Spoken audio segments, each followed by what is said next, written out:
Hi there, everybody. Root Beer here. I'm going to be starting a mini-series inside my hyperbolic geometry series. And just like when we did the straightedge and compass in the Euclidean plane stuff, we had a mini-series about reflecting points. We're going to do the same sort of thing. We're going to reflect points in lines, and I think points in circles. I can't remember if I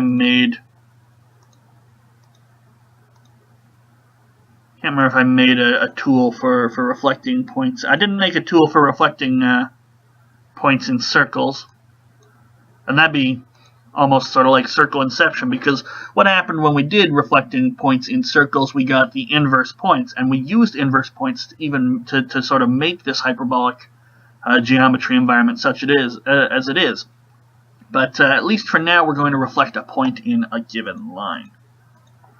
So let's start with a given line. And a point not on that line. So we want to reflect it in sort of a hyperbolic sense. In the sense that we're working the hyperbolic plane. Not reflecting this point in the circle that makes up this circular arc, viewing it in Euclidean space, in the regular two-dimensional plane. Okay. So, what do we need to do? Well, we need to sort of get the line through here, perpendicular to this line, and we could use our perpendicular line tool. Let's see if it's going to work out, and sort of have to pray almost to the GeoGebra gods. Oh, it does work. So if we wanted to, we could use this line, and then we have the intersection point, and then we could use our hyperbolic circle tool. And get this point down here, and that's the reflected point. So we can certainly do that, no harm. But let's do it with just straightedge and compass, all from scratch, like I try and do, to show that you can do this at home. Okay, if you live in a hyperbolic home. Okay, so what do we need to do? Well, we need to get a perpendicular line going through this point. And once again, it sort of has conspired, so it looks like it intersected there, but at the other point, we continue to use our hyperbolic compass tool.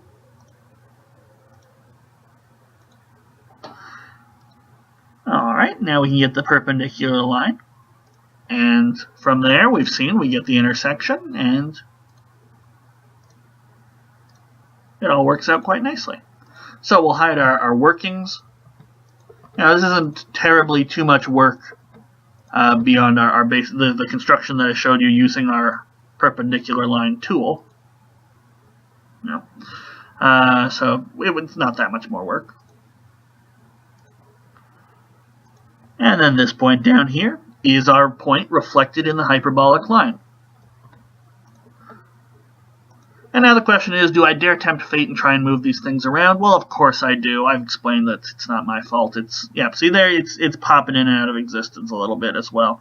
Of course, it was, as I recall, it was sort of doing that a little bit when it came to the regular reflecting a point in a line as well.